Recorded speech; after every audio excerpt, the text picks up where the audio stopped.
दोस्तों सबसे पहले आप सभी को हुजूर बड़े महाराज जी के जन्म दिवस की बहुत बहुत शुभकामनाएं। ये जो बायोग्राफी आज सुनने जा रहे हैं आप, ये हुजूर बड़े महाराज जी की है। बायोग्राफी सुना रहे हैं दादा मंगाराम जी। हुजूर बड़े महाराज जी ने कितने कष्ट सहे हैं, कितनी लड़ाइयाँ हुई हैं, ना जाने क्या क्या हुआ है, फिर भी संगत के ऊपर कभी भी आंच नहीं आने दी है। बिल्कुल अनसुनी बायोग्राफी होने जा रही है। हुजूर बड़े महाराज जी ने संगत के ऊपर अपना तन मन धन सब कुछ वार दिया, कितने जीवों को नामदान देकर उस कुल मालिक से मिलवाया। हुजूर बड़े महाराज जी ने हम सबके लिए क्या क्या किया है, इस बायोग्राफी में आप डीपली दादा मंगाराम जी से सुन सकते हैं। जो चैनल के ऊपर नए आ रहे हैं वो चैनल को सब्सक्राइब करके ऑल नोटिफिकेशन बेल जरूर दबा दें। तो आओ सुनते हैं बायोग्राफी। आज एक ऐसे महापुरुष के याद में हम इकट्ठे हुए हैं जिसके बारे में मौजूदा सरकार एक जगह लिखते हैं कि जब से दुनिया में संत आए तब से किसी संत ने इतने जीवों का कल्याण नहीं किया जितना कि हजूर महाराज साहब ने किया। जिसको हम हजूर महाराज साहब कहते हैं उनको हम प्यार से बड़े महाराज जी भी कहते हैं। आमतौर पे संत मत में नाम नहीं लिया जाता है। हम अच्छी तरह सत्संग में जो बहन भाई नियम से आते हैं और डेरे की पुस्तकें पढ़ते हैं उनको बखूबी पता है कि जिस महात्मा की वाणी हमने सुबह को ली थी, उस महात्मा ने श्री बाबा जी महाराज को कितने नाम के खजाने बख्शे थे और ये हुक्म किया था कि जा करके पंजाब में संत मत का प्रचार करो। जब श्री बाबा जी महाराज जो डेरा आज एक आधुनिक बस्ती हो गया है, एक मॉडर्न कॉलोनी हो गया है, उसके अंदर था क्या?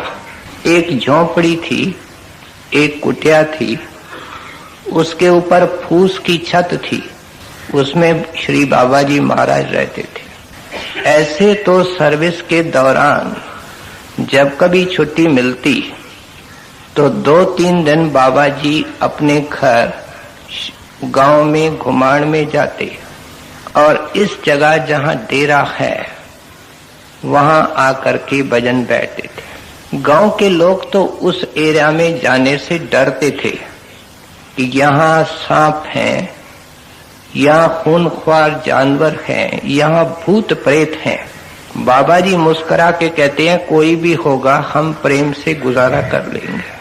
हालत ये थी कि बाबा जी कई दिनों तक लगातार अंदर ध्यान में रहते।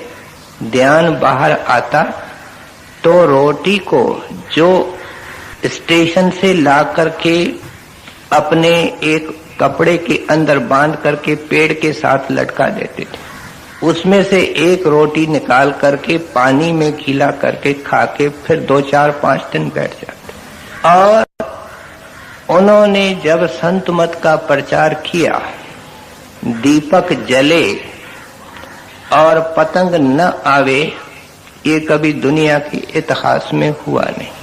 वो परम पिता की ज्योत जब किसी परम भगत के अंदर प्रकट होती है तो प्यासे आते हैं, दुखी आते हैं, मालिक के प्यारे आते हैं। बाबा जी के पास लोग आने लगे 10, 15, 20, फिर धीरे धीरे 50-100 और श्री बाबा जी महाराज ने अपने जीवन काल में करीब 2500 जीवों को नामदान बख्शा। और क्या फरमाया कि हम तो गुप्त रहे हैं, हमारे बाद जो आएगा कोने कोने के अंदर, गांव गांव के अंदर, शहर शहर के अंदर राधा स्वामी नाम गूंज उठेगा। ये बाबा जी कह के गए थे। जिसकी याद में आज हम इकट्ठे हुए हैं, ये लुधियाने के पास पैदा हुए। कहते हैं जब पैदा हुए तो इनके चेहरे पर रोशनी थी, रोते नहीं थे, डरते नहीं थे। कोई उठाता था तो तो उठवाना पसंद नहीं करते थे और खाना बिल्कुल मामूली, और शरीर अच्छी तरह बढ़ता जाता है। खेलने लगे। एक दिन खेल रहे थे तो कोई साधु निकला। साधु ने इस बच्चे को टिकटिकी लगा करके देखा और मुस्कुरा के कहते गए कि ये बच्चा आपके काम का नहीं। हजूर कहते थे मैं छोटा था, उस आदमी की ये बात सुनकर के मेरे को बड़ी हैरानी हुई। हजूर कहते थे मैं छोटा था, उस आदमी की ये बात सुनकर के मेरे को बड़ी हैरानी हुई कि ये क्या कहता है। लेकिन जब श्री बाबा जी महाराज से मिलाप हुआ, उनकी कृपा हुई, तो समझ में आया कि वो क्या कहता था। स्कूल में गए, पढ़ने में काफी आगे थे। लुधियाने से आपने हाई स्कूल या मैट्रिक की, फिर वहां से रुड़की कॉलेज के अंदर इंजीनियरिंग पढ़ने गए। लेकिन शुरू से आप किसी से मिलना जुलना पसंद नहीं करते थे। हजूर फरमाया करते थे कि मेरा दादा और मेरा पिता दोनों साधु सेवी थे।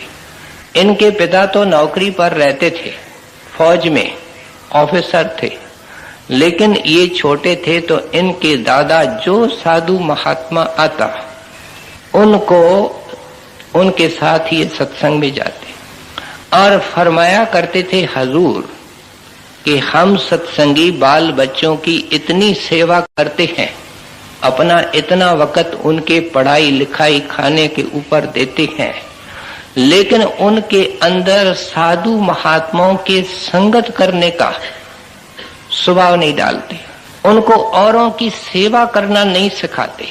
जब हम इतनी उनकी सेवा कर रहे हैं, अमीर का बच्चा है कभी सेवा की नहीं, वो सारी जिंदगी जब सत्संग में भी लगेगा सेवा नहीं करेगा।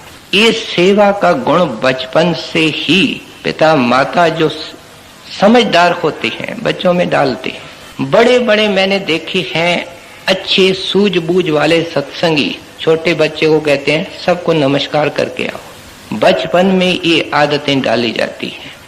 हजूर फरमाया करते थे मेरे अंदर जो साधु महात्माओं का शौक था, खैर बाहर से कुछ भी हो, वो तो किसी बड़े ऊंचे काम के लिए आए थे और हरेक इस काम के लिए नहीं आता, लेकिन आप फरमाया करते थे कि मेरे अंदर जो साधु महात्माओं के सत्संग का शौक हुआ वो मेरे दादे ने पैदा किया। ग्रंथ साहिब पढ़ लिया, सारा याद।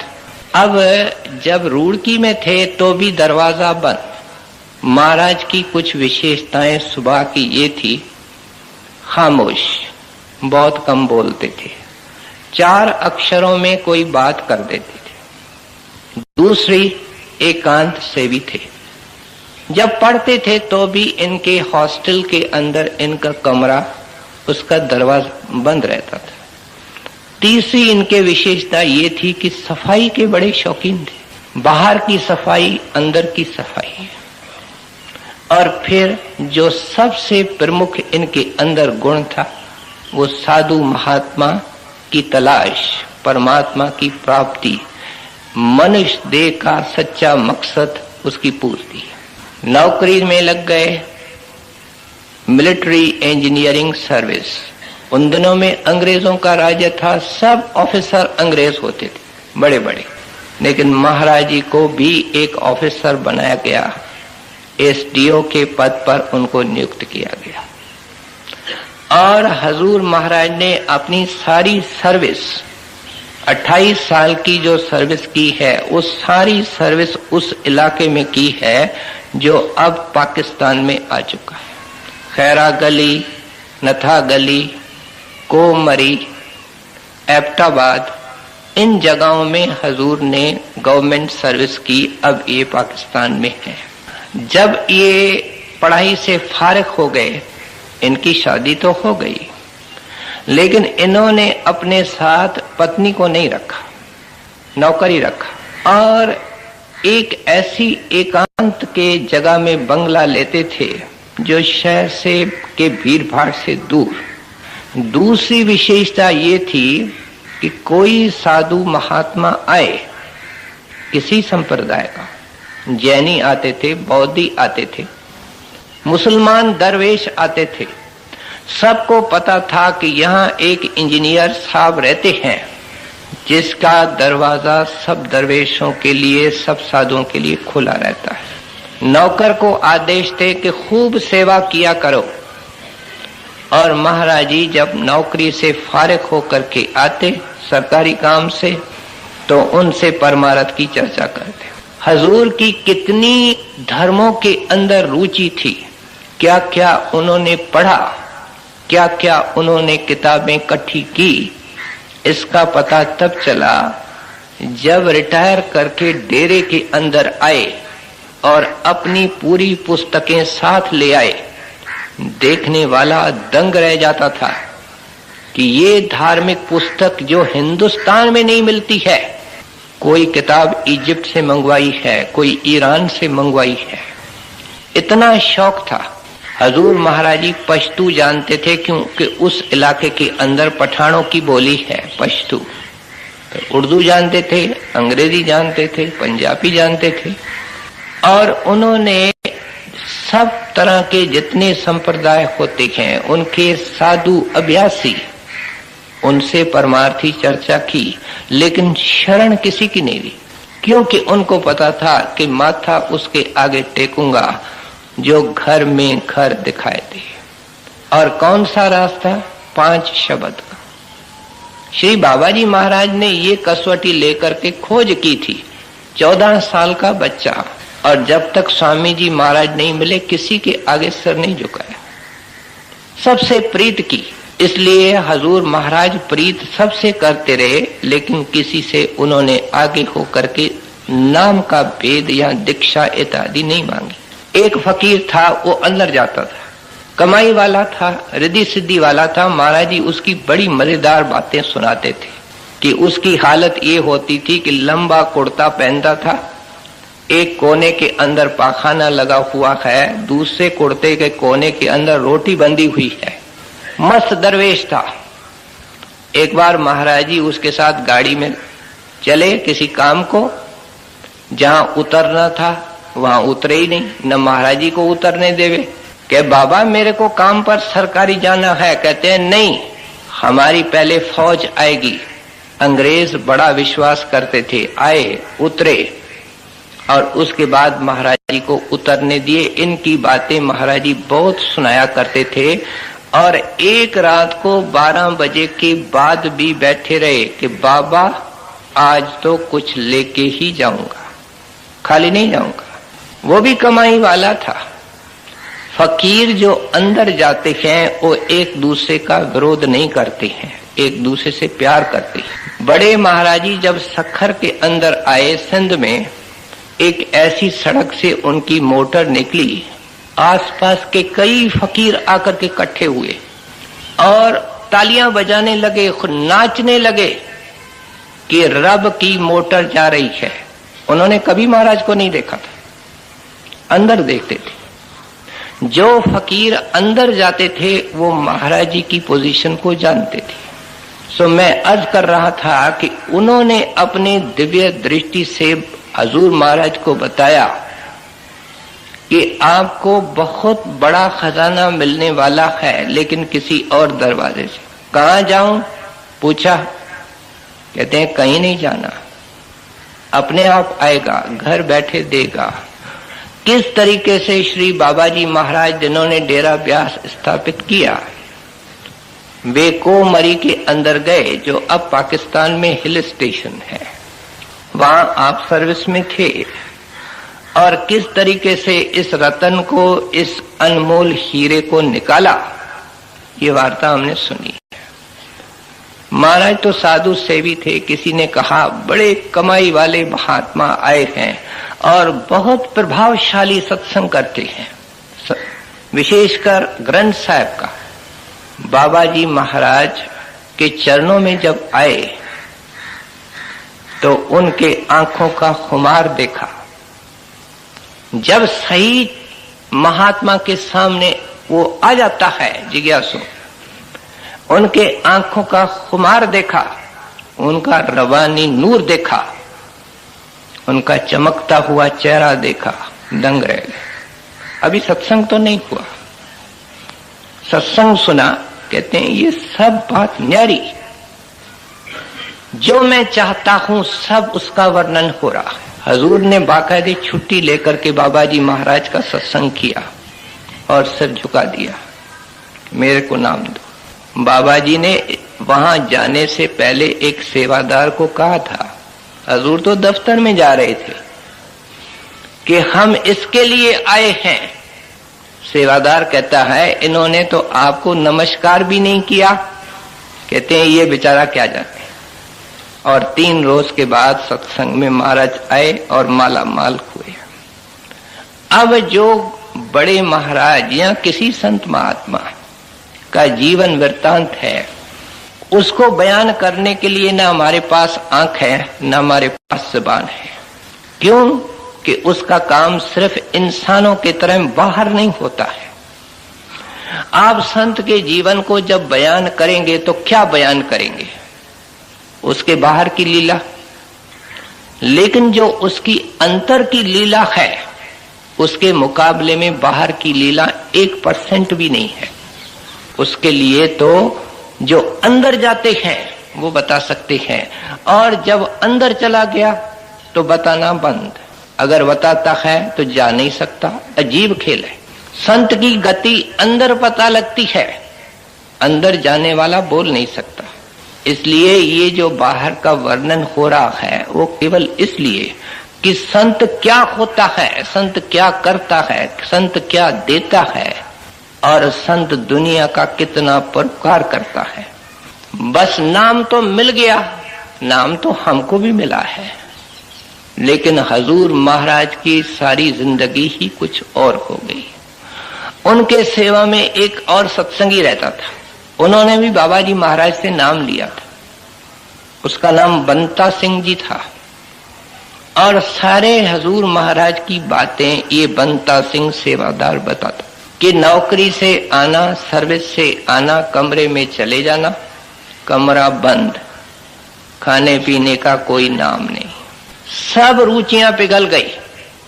ऐसे ही कम बोलते थे, कम मिलते थे, सब रुचियां खत्म हो गई। 2 काम करते थे, यहां बाबा जी के दर्शन के लिए जाते थे, ये क्या है? देह स्वरूप से प्रीत। और कमरे में बैठते थे, ये क्या है? शब्द स्वरूप से प्रीत। गुरु का एक देह स्वरूप है, इसलिए है कि हमारी प्रीत शब्द स्वरूप से हो। यही पर्पस है देह का। देह का दर्शन भी इसलिए है, सत्संग भी इसलिए है कि शब्द रूप से प्रीत पैदा हो और शब्द रूप प्रगट हो। इन्होंने दोनों काम किए। और अपनी बातें जब बाबा जी महाराज चले गए और इनको काम दे गए, तो सत्संग के अंदर बाबा जी महाराज के दया मेहर की वार्ताएं, अपनी हड बीती, अपना निजी अनुभव सुनाते थे। 1, 2, 3, फिर क्या फरमाते थे? कहते थे कि सारी जिंदगी अगर मैं बाहर से भी बाबा जी महाराज के दया मेहर की वार्ताएं सुनाऊं, जिंदगी खत्म हो जाएगी, लेकिन उनकी वार्ताएं खत्म नहीं। अजीब उनका प्यार था। आप देखो उनका रूप बन गए। एक दिन सत्संगी ने कोई सवाल पूछा कि देह स्वरूप का क्या महत्व है, तो हजूर देखो जवाब क्या देते हैं। कहते हैं हालांकि बाबा जी महाराज ने मेरे ऊपर अति कृपा की है, लेकिन एज बाबा जी महाराज अगर कोई मेरे सामने उनको खड़ा कर दे, मैं शरीर को कुर्बान करने को तैयार। जिनके रोम रोम में शब्द धस जाता है, मालिक धस जाता है, वे रहते ही नहीं हैं। वे प्यार है, मुजस्सिम प्यार है, लव इम्बॉडिड, लव पर्सोनिफाइड, वो डिवाइन लव है, मालिक का प्यार है। हजूर महाराज का आना जाना शुरू हो गया। एक बहुत सुंदर वार्ता सुनाया करते थे कि एक बार बहुत गर्मी थी, जून का महीना, विशेषकर पंजाब में बहुत गर्मी पड़ती है, और हजूर ने सारी नौकरी पहाड़ों में की जहां गर्मी का नामो निशान नहीं। आए स्टेशन पर, उस वक्त सड़क नहीं थी। जब हम लोग डेरे गए हैं, जब भी सड़क नहीं थी, खेतों के बीच में लोग पैदल जाते थे। हजूर उस गर्मी के अंदर चल पड़े। इतनी जबरदस्त गर्मी थी कि जूते के अंदर से भी गर्मी ऊपर चढ़ने लगी। ऊपर गर्मी, नीचे गर्मी। एक पेड़ को देखने लगे कि कोई छायादार पेड़ मिल जाए। उस पेड़ के आके नीचे खड़े हुए। 1 मिनट अंदर से गिलानी पैदा हुई, मन को फटकारने लगे, क्या ये प्रीत की रीत होती है? सैनी जब महिवाल के लिए चली तो कच्चा घड़ा था, उसको पता था मैं डूब जाऊंगी, मर जाऊंगी, लेकिन रुकी क्या? और तुम गुरु के दर्शन के लिए चले हो और छाया को ढूंढ रहे हो। ये प्रीत की रीत नहीं है, एकदम चल पड़े। देखो, ये जो प्रेम की तार होती है वो परस्पर होती है। उधर बाबा जी महाराज भी बाल ब्रह्मचारी थे, गर्मी बर्दाश्त नहीं करते थे। वे अपने कुटिया से निकले और धूप में टहलने लगे।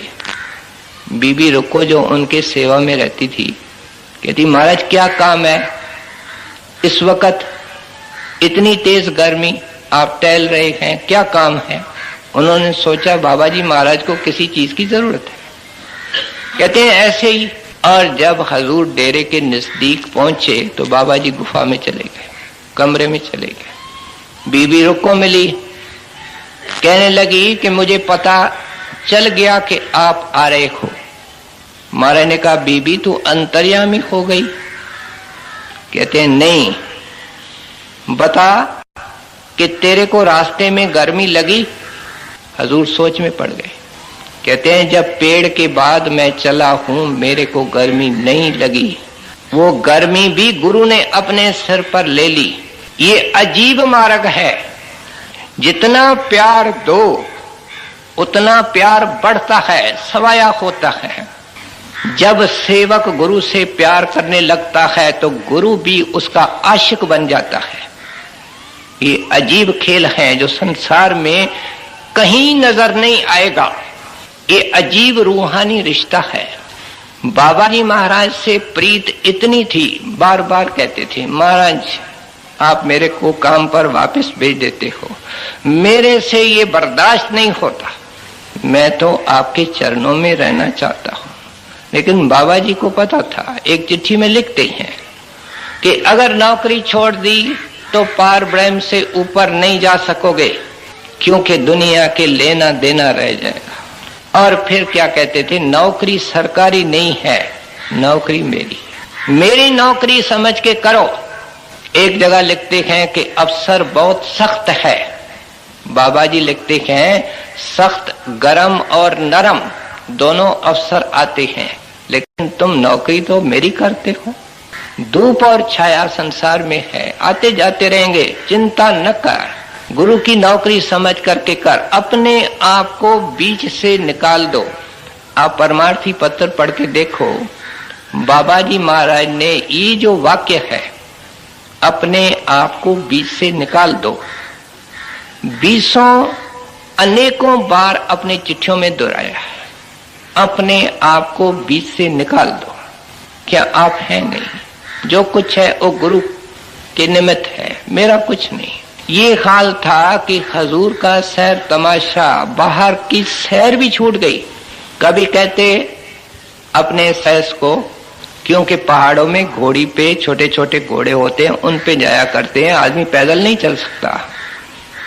और वो घोड़ी लेकर के बाहर खड़ा होता, महाराज जी वाणी का 1-2 शब्द पढ़ते। ये बात कई जगह चिट्ठियों में और हिदायतों में आई है कि जब भजन बैठो 1-2 विरह का और प्रेम का शब्द पढ़ करके मन के घाट को ट्यून करके, मन को ट्यून करके फिर भजन बैठो। हजूर ने 1-2 शब्द पढ़ना, बस किताब को बंद किया, आंखें बंद की, घोड़े वाला बाहर ही खड़ा है, घंटा 2 घंटा 3 घंटा 4 घंटा, सैर का या ख्याल तक नहीं है, याद तक नहीं है। मैं अगर इस चीज को विस्तार से वर्णन करूंगा तो पता नहीं कितना समय चाहिए। डेरे की किताबों में हैं, आप उनको गहराई से पढ़ें। बाबा जी से इन्होंने देश स्वरूप से भी बहुत प्यार किया। उन्होंने तन से, मन से और धन से सेवा की, इसलिए उनकी सूरत शब्द की सेवा के अंदर कामयाब हो गए। हम सूरत शब्द की सेवा में कामयाब इसलिए नहीं होते कि न तन देने को तैयार हैं, न धन देने को तैयार हैं, न मन देने को तैयार। गुरु को इन चीजों की जरूरत नहीं है। इसको थोड़ा उदारता से विचार करना चाहिए। तन की सेवा तो श्री हजूर महाराज की ये थी कि जब तक डेरे में कुआं नहीं बना था तो खुद बाबा जी, सत्संगी तो कई थे लेकिन नहीं, किसी को हाथ नहीं लगाने देते थे। इतने बड़े अफसर हो करके नहाने का पानी अलग लाना काफी दूर से, पीने का पानी अलग सिर पे लाना, बाबा जी की हर प्रकार की सेवा करना, यहां तक कि जब संगत आती तो लंगर के अंदर भी पानी सिर के ऊपर ले आना संगत के लिए। यहां तक कि जब बाबा जी इनको काम देके गए उसके बाद भी महाराज जी थोड़ा कुछ अरसा सर्विस में रहे, 7 साल। उन दिनों में आते इतनी बड़ी हैसियत के, इतनी बड़ी शक्ति के साहिब होते हुए संगत के लिए फिर भी गागर सिर के ऊपर डाल करके लंगर में डालते थे। देखें महापुरुषों ने किस तरीके से पाया है।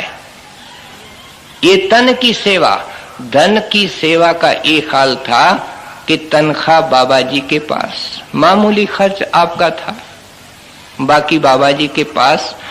और मैंने सत्संगों में विस्तार से बताया है कि बाबा जी जितना चाहें परमार्थ में लगाएं, जितना चाहें उनके घर में देवें। उन्होंने अपना स्वार्थ और परमार्थ दोनों अपने गुरुदेव के हवाले किया। उस दिन मैं बयान कर रहा था कि घर से चिट्ठियां आई कि ये काम है, और बाबा जी महाराज इनके गांव में गए कि उनको क्यों तकलीफ देते हो, मेरे को बताओ। अजीब रिश्ता है, कौन इसको समझे। एक बार कोई इनके घर के अंदर शादी थी और नई लड़की जो आने वाली थी, बहू आने वाली थी, उसके लिए कोई जेवर या ज्वेलरी की जरूरत थी। तो बाबा जी महाराज हजूर महाराज के पत्नी को, माता जी को लेके अमृतसर गए। कहने लगे उसको मत तकलीफ दो, मैं चलूंगा। इतना बड़ा महापुरुष, आपको जो चीज चाहिए मैं दिलाऊंगा। ये इश्क और प्रेम की कोई सीमा ही नहीं है। इसको तो एवर रिसीडिंग चीज है, जितना ले जाओ उतना कम, जितना ले जाओ उतना कम। ये लिमिटलेस है, इसकी कोई हद नहीं है, कोई सीमा नहीं। और जब उन्होंने बाबा जी महाराज को अर्ज करना कि हजूर यहाँ मैं कुआं बनाऊं, यहाँ मकान बनाऊं, तो हजूर इनको बाबूजी कहते थे। कहते हैं बाबूजी मैं आजाद साधु, तू मेरे को कुएं के साथ, मकान के साथ बांधना चाहता है। कहते हैं महाराज मैं क्या बांधना चाहता हूँ, आप क्या केवल हुक्म चाहिए, मालिक ने सब कुछ दिया है, साथ संगत लाभ उठाएगी। आसपास के लोग कहते महाराज को कि आप मकान बना रहे हो, ये कर रहे हो, ये तो सब डर जाएंगे, गिर जाएंगे, नदी खा जाएगी। महाराज कहते थे मेरे गुरुदेव एक बार, 1 मिनट, एक बार उसके अंदर आ जाएं, अपने पवित्र चरण डाल दे, ले जाए दरिया ले जाए, मेरी कमाई सफल है। हजूर महाराज के मुखारबिंद के वचन हैं कि अगर धन को साथ संगत के अंदर खर्च करोगे तो डॉक्टरों और वकीलों के बिल बच जाएंगे। और फरमाया करते थे सखी और सूम का 12 महीने हिसाब एक होता है। फिर फरमाया करते थे कि स्वामी जी महाराज की ये दरबार है, इसमें जो 1 रुपया देता है स्वामी जी उनको 100 देते हैं। फिर आप अपने लिए कहते थे कि मैंने बाबा जी महाराज के सेवा में तनख्वाह भेजी, उन्होंने मेरे को पता नहीं किस तरीके से लाखों की जमीन दे दी। कहते हैं ये धन के सेवा का प्रताप है। फिर मन जो किसी के काबू में नहीं आता है, हम सत्संगियों के काबू में नहीं है, मन गुरु के हवाले है। रात और दिन मन में गुरु का प्यार था, गुरु की शक्ल थी, गुरु का ध्यान था, गुरु का सिमरन था। ये मन देना है। हमने मन पता नहीं किस किस को दे रखा है, तन की कोई होश नहीं, मन गुरु में। तो खूब अभ्यास इन्होंने किया है। जब भी दरवाजे के सुराख से देखा जाए, नौकर देखे हजूर बैठे हुए। एक बार हजूर से पूछा गया कि इतना कम सोना, इतना कम खाना, उससे कैसे गुजारा होता है? हजूर ने फरमाया कि अंदर में जो अमृत मिलता है वो ऐसी चीज है कि भूख प्यास को खत्म कर देता है। वो नाम है, नाम का अमृत है जो खंडों ब्रह्मांडों को लेके खड़ा है। क्या एक 6 फुट की काया को नहीं संभाल सकता? मामूली खुराक थी और याद करके उनको खिलाई जाती थी। सेवादार कहते महाराज देर हो गई। सेवा में इतने व्यस्त थे, जब ये काम संभाले कोई होश नहीं। महाराज जी 2 बज गए, 3 बज गए, खाना देर हो गई, आते हैं आते हैं। हमेशा कहते थे एक सेवा का मॉडल बन करके, नाम से पहले नाम के मतलब सेवक के हैसियत में और गुरु के हैसियत में सेवा का एक मॉडल बना करके। एक बार हजूर को बुखार था और लेटे हुए थे, जुकाम था, और ये सोच रहे थे कि आज तो महाराज जी सत्संग में नहीं जाएंगे। जब 4 बजे शाम को सत्संग का वक़्त हुआ तो सेवादार अंदर तो नहीं जाते, महाराज जी कपड़े पहन करके तैयार होके बाहर निकले। कहते हैं महाराज आप आज आराम करो। कहते हैं देखो ये आराम की जगह नहीं है, ये बाबा जी महाराज का काम मेरे सुपुर्द है और ये सेवा ये काया नश्वर है। इससे जितनी सेवा लो, गुरु की सेवा देवी देवताओं को नहीं मिलती है, आप फरमाया करते। इससे जितनी सेवा लो लाभ ही लाभ है। और महाराज जी सत्संग में गए, 1.5 घंटा सत्संग ऐसे किया कि किसी को सुपना नहीं कि इनका गला खराब है, इनको बुखार है। खूब सेवा करके आए, आके बैठे तो सब ने कहा हजूर अब आराम करो। एक आदमी आता है, कहते हैं मेरे को महाराज से मिलना है। तो सेवादार की अकल तो सेवादार के साथ होता है। कहने लगे भाई महाराज जी को अभी माफ करो, महाराज जी नहीं मिल सकते। वो रोने लगा। कहते हैं भाई महाराज जी के ऊपर भी तो तरस खाओ, उनकी तबीयत ठीक नहीं है। चला गया। जब वो बहुत बड़ा अफसर था, अंदर गया तो देखो गुरु क्या होता है। कहते हैं कोई आदमी मेरे लिए आया था, वो तो ऑफिसर दंग रह गया सेवादार। कहते हैं उसको मेरे पास ले आओ। महाराज कहने लगे उसको मेरे पास ले आओ। अब वो गया, सिड्डी में थे है नहीं, नीचे गया, उधर उधर, डेरा तो छोटा था, सारा डेरा घुमा, वो आदमी मिले नहीं। जब आया तो देखता है कि महाराज जी के कोठी का कोई ईंटों का पिलर है, उसके पीछे वो खड़ा है और रो रहा है। कहते हैं उसको रोता हुआ देखता मेरे आंखों में भी आंसू हो गए। मैंने अपनी गलती महसूस की, ऊपर चला, महाराज को कहने लगा महाराज मैं फौज में काम करता हूं, मैंने आपकी महिमा सुनी है और मेरे को मीरठ छावनी के अंदर नौकरी पर कल पहुंचना है, आप मेरे को नाम की बख्शिश करता। महाराज ने कहा ठीक है, विचार करो, बुखार है, जुकाम है, सत्संग करके आए हैं। और उनको सामने बिठाया, 2-3 घंटे लगाए, प्रसाद दिया, खूब महाराज ने नाम दिया तो पूरा तौज दे करके, पूरी अटेंशन दे करके। कौन गुरु के राज को समझे। वो सेवादार तो हैरान हो गया था कि महाराज जी इतनी गहराई से और ध्यान से नाम भी नहीं देते हैं, इसके ऊपर इतना ध्यान क्यों दे रहे हैं। और उनको कहा ले प्रसाद, चांदनी रात है, चला जा, कोई डर नहीं, स्टेशन पहुंच जाएगा, अपने काम पर जाओ। 15 दिन के बाद एक चिट्ठी आई, महाराज ने जानबूझ के उसी सेवादार को दी। उसमें क्या लिखा है कि अमुक आदमी आपके पास आया, आपसे नाम दान लेके गया, फिर वो घर पर आया और उसको मामूली बुखार था। 2-4 रोज पहले कहने लगा कि मेरे अंदर व्यास का गुरु आ गया है और मेरे जाने का वक्त आ गया है। कहते हैं तुम होश में हो? कहते हैं मैं बाहोश बात कर रहा हूं और मेरे को अपनी पत्नी को और अपने भाई से बात कर रहा है। अगर आप अपने जीवन का कल्याण चाहते हो तो उस महापुरुष के शरण में जाओ। मैंने कोई भजन बंदगी नहीं की, नाम मिले ही 15 दिन हुए हैं। ऐसा सस्ता सौदा और इतना लाभकारी सौदा सारे ब्रह्मांडों में नहीं हो सकता। समझ में आता है तो चले जाना। तो उसके भाई ने महाराज को चिट्ठी लिखी थी कि आप कोई तारीख दें जब हमारा काम नामदान का हो सके, हम भी आना चाहते हैं, मेरी भाभी भी आना चाहती। हजूर की मेहनत साध संगत के सेवा का मैं आपको एक नमूना दूं। महाराज जी पहाड़ों में सर्विस करते थे, लेकिन उसके बाद उन्होंने सत्संग का फैलाव भी उधर किया है। आज जितनी पंजाब के अंदर संगतें हैं, जलंधर में, अमृतसर में, कपूरथले में, लुधियाना में, वीकली सत्संग के अंदर 10,000 तक आदमी आते हैं।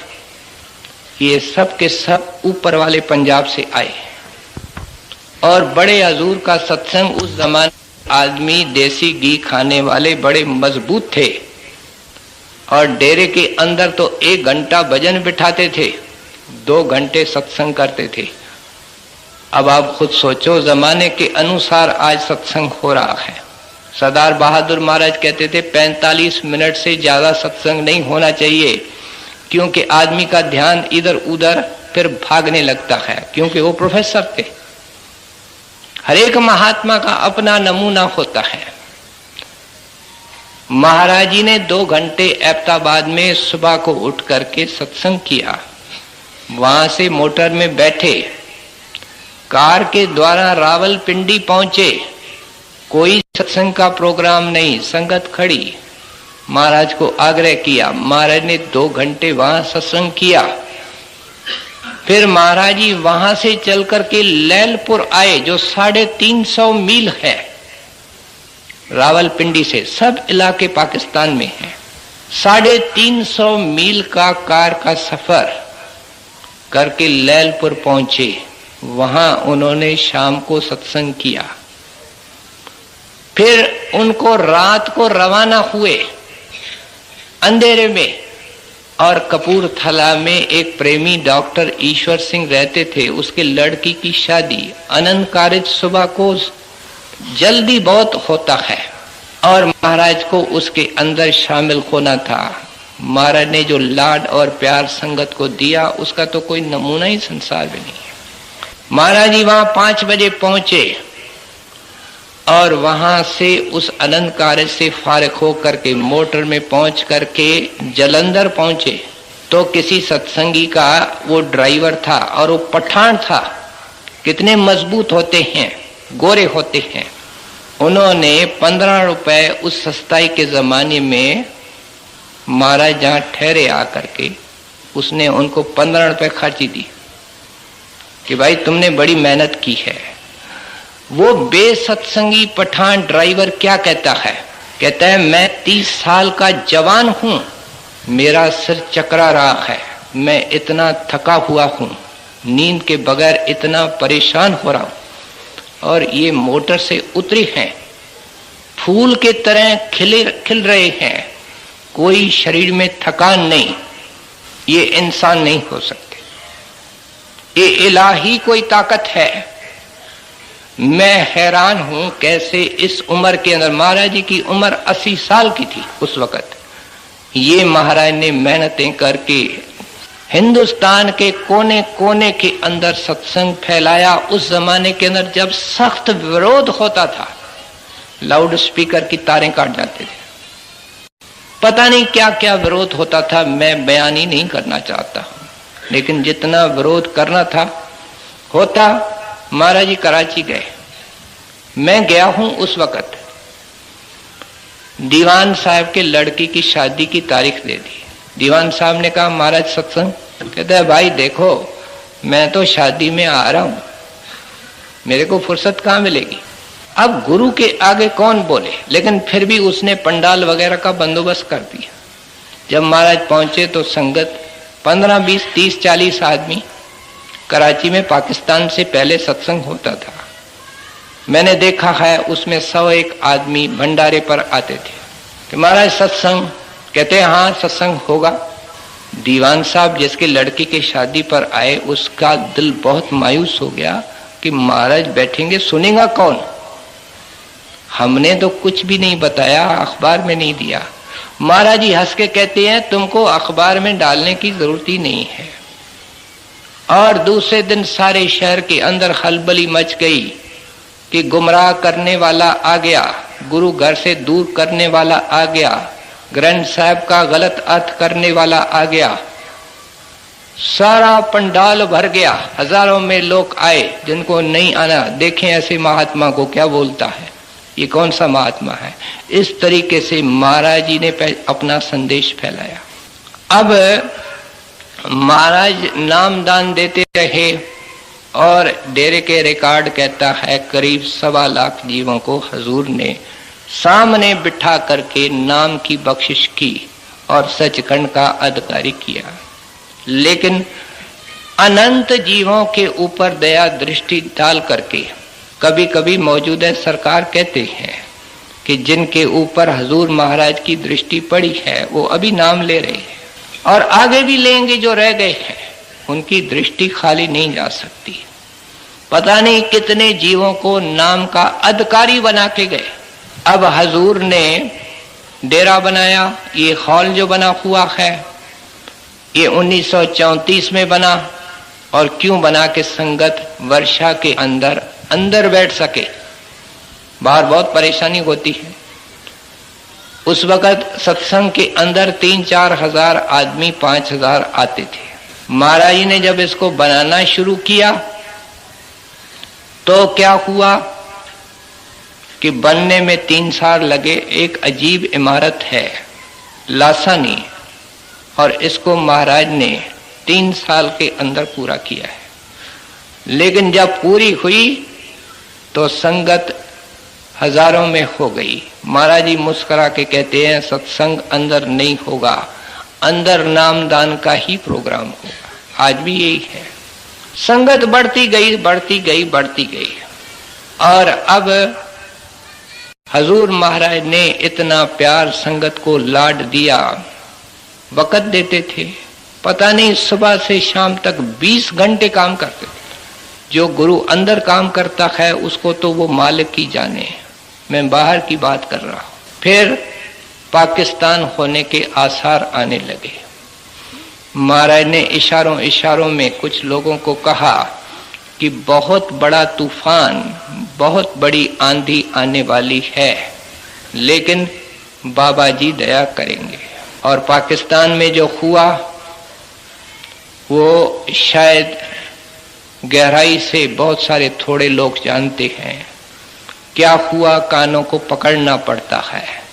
ट्रेनों की ट्रेनें काटी जाती थी आदमियों की, खत्म। लेकिन इतने होते हुए महाराज ने किसी सत्संगी की जान नहीं जाने दी। महाराज जी ये जो कर्मों का बोझ सत्संगियों का था उन्होंने अपने शरीर पर उठाया। मौजूदा सरकार एक जगह लिखते हैं कि हमारे घर के अंदर बहुत उथल पुथल हुई। बाहर से कोई चोला छोड़ गया, कोई गुजर गया, कोई फौत कर गया। हजूर के चेहरे पर चिंता की रेखा नहीं थी। हजूर का एक लड़का था 35 साल का, होनहार, उसकी पत्नी 28 साल की, वो बीमार हो गया। महाराज उनको सरसे से लेकर के ब्यास स्टेशन पर आए और देखा कि ये तो चलने वाला है।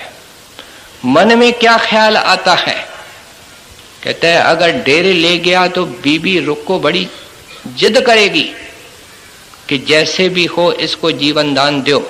इसलिए महाराज ने क्या किया कि रास्ते के अंदर ही उसके चारपाई को एक पेड़ के नीचे रखवा दिया, कहीं बीवी ये न कहे। साहिब के रजा के अंदर राजी रहने वाले ये कमाल के फकीर होते हैं, दरवेश होते हैं। जब उस चारपाई को रखा तो हजूर का लड़का कहता है कि बाबा जी आ गए हैं और कहते हैं चलो। कहते हैं मेरी खुशी से छुट्टी है, होनहार जवान लड़का हो, अभी शादी की है, एक बच्चा। हजूर कहते हैं मैंने उनके चेहरे पर कभी चिंता नहीं देखी, लेकिन जब पाकिस्तान से उजड़ करके लोग आए, हजूर की तबीयत कुछ ऐसी ही थी। छत पे खड़े होकर के जब उस शरणार्थियों को देखते थे तो हजूर की आंखें गीली हो जाती। फरमाते थे कि मैं इनकी तकलीफ बर्दाश्त नहीं कर सकता, ये माखन के तरह मुलायम संत होते हैं। हजूर ने इतने करम संगत के उठाए पाकिस्तान में जिसका कोई अंत नहीं, जैसे बाप बच्चों की संभाल करता है। एक घर के अंदर प्रकट हो गए, मुसलमान चारों ओर थे। कहते हैं देखो जल्दी करो, भागो, निकलो घर से। कहे महाराज निकलने का कोई रास्ता नहीं। कहते हैं पीछे को सीढ़ी लगी हुई है। महाराज सीढ़ी नहीं है, देखो तो सही, सीढ़ी लगी हुई है। सीढ़ी के ऊपर चढ़े घर वाले, कोई आदमी नहीं, बच्चे और औरत। निकले, महाराज बाहर खड़े हैं। कहते हैं देखो सामने बस आ रही है, उसमें बैठो। ये रावलपिंडी जा रही है और राजा राम का सत्संग घर है, उसमें जाके विश्राम करना, वहां से कोई मदद मिलेगी, डेरे ब्यास आ जाना। ऐसी बेअंत साखियां एक घर के अंदर महाराज जी प्रकट हो गए। कहते हैं वो लोग आ रहे हैं, जल्दी से अपनी ट्रंकें खोल दो। और महाराज ने उधर उधर देखा, एक कोई कोना था जिसमें जानवरों का घास पड़ा था। कहते हैं सब के सब इसके नीचे छिप जाओ 5 मिनट के अंदर, और घर का दरवाजा खोल दो। घर का दरवाजा खोल दिया। वो लोग आए और उन्होंने देखा पेटियां खुली हुई हैं, सामान लेके गए। कहते हैं पाजी भाग गए। और जब वो चले गए तो महाराज ने कहा कि इधर से बस मिलेगी, उसको पकड़ो, धीरे धीरे डेरे पहुंच जाओगे। महाराज ने डेरे के अंदर अनाज इकट्ठा करना शुरू किया। भंडारी को कुछ पता नहीं। भंडारी कहे महाराज इतना अनाज कीड़ा लग जाएगा। महाराज कहते हैं भाई काम में आएगा। संत खोल करके, ये संत मत बड़ा ऊंचा मत है, कुछ नहीं। और 50,000 संगत आकर के डेरे में इकट्ठी हुई, 3 महीने रही। हजूर ने प्यार से वहां अपने पास रखा। जाते वक्त वो उजड़ के आए थे, जान का नुकसान नहीं हुआ, लेकिन माल का बेअंत नुकसान हुआ। सारी जायदादें रह गई, किराए भाड़े दिए। कहाँ जाएं, इस शहर में जाओ, मकान मिलेगा, दुकान मिलेगा। आज वो सत्संगी पहले से अच्छे हैं, दिल्ली में बसे हुए हैं, पंजाब में बसे हुए हैं, कई जगहों में बसे हुए। लेकिन हजूर ने कहा अब चोला पुराना हो गया है, अब नए चोले में आएंगे, अब इसको बदलना है, इसको रखने का कोई फायदा नहीं। एक बड़ा प्रेमी डॉक्टर महाराज के सेवा में रहा, जो सारे यूरोप का एक माना हुआ डॉक्टर महाराज का सत्संगी था। महाराज की तकलीफ उसको समझ में नहीं आती थी, ये क्या है, क्या तकलीफ है, उसके समझ में नहीं आती। वो अपने बुद्धि अकल से दवा देता, लेकिन वो तो कोई बीमारी थी नहीं, वो तो कुछ और था। महाराज जी ने जब चलने की तैयारी की तो उससे पहले सरदार बहादुर महाराज के नाम पर अपनी वसीयतनामा कराया, विल कराई। और किसी संत महात्मा ने इस काम को खुशी से नहीं माना है। आपने बाबा जी को साफ इनकार किया था, बाबा जी मेरे को माफ करो, मैं नहीं ये काम संभालूंगा, ये गठड़ी भारी है। तो बाबा जी ने कहा मेरा हुक्म है। हुक्म दे के गए, अपना रूप बना के गए, तो भी नाम लेते थे। 4-4 दिन हजूर अंदर बैठे रहते थे, नाम नहीं दिया। आगरे गए, जिस महात्मा की हमने बाणी ली और जिसके भाई का मैंने सुबह को जिक्र किया, उनसे इनकी बड़ी प्रीत थी, बाबा जी महाराज की, हजूर महाराज की। उनको कहा कि देखो बाबा जी महाराज इनको हुक्म दे के गए हैं, ये नाम नहीं देते हैं। तो चाचा जी कहने लगे कि नाम दो। महाराज ने कहा कोई साधु आप भेज दो, वो आकर के नाम दे, मेरी अंदर ताकत नहीं है। कहते हैं तुम मेरे को क्या समझते हो? चाचा जी ने फरमाया, कहते हैं मैं आपको स्वामी जी महाराज और बाबा जी का रूप मानता हूँ। कहते फिर मेरा हुक्म है कि अब देर मत करो, जीव तरस रहे हैं, नाम दो। फिर हजूर ने आकर के नाम दान देना शुरू किया, क्योंकि महाराज जी का वचन है कि सेवक बनना अच्छा है, संत सतगुरु बनना बहुत मुश्किल है। ये ऐसा है जैसे कप्तान जहाज के अंदर यात्रियों को बिठाता है, किश्ती के अंदर किश्तीबान यात्रियों को बिठाता है और किश्ती चलाने से लहरों को देख करके कहता है कि ए ख्वाजा खिजर। ख्वाजा खिजर कौन है? मुसलमान उसको पानी का देवता मानते, हिंदू कोई और नाम लेते हैं। अब तेरे हवाले ये सब हैं और इनको पार कर देना। हजूर महाराज जी कभी कभी एकांत में लेटे हुए, जो अभी आपने शब्द सुना, इससे पहले वो 2 कड़ियां अपने जुबान के अंदर हल्की सी आवाज से उचारा करया करते थे। दीन दयाल भरोसे तेरे, सब परवार चढ़ायो बेड़े। जैसे किश्तीबान किश्ती वाला किश्ती में सवार बिठाता है और कहता है ख्वाजा खिजर इनको पार कर देना, वो अपने सतगुरु को कहता है कि आपके बल बूते पर मैंने इनको नाम दिया है। बल्कि हजूर फरमाया करते थे कि मैंने बाबा जी महाराज से वायदा लिया था कि जिस जीव को मैं नाम दूंगा उसकी पूरी पूरी अंदर संभाल होगी। और हजूर फरमाते थे ये संतों के अजीब खेल हैं, समझ से परे हैं। मैंने अपने अंदर अनुभव से देखा कि जिस जिस जीव को मैंने नाम दिया है बाबा जी उनकी पूरी पूरी संभाल कर रहे हैं। हजूर का जो जीवन था अजीब रंगीन जीवन था। उनके दर्शन का बयान करो तो उसके लिए 1 घंटा अलग चाहिए। उनके सत्संग का बयान करो तो अजीब उनका सत्संग था। इतना गंभीर हो जाते फिर एक कहानी सुना देते।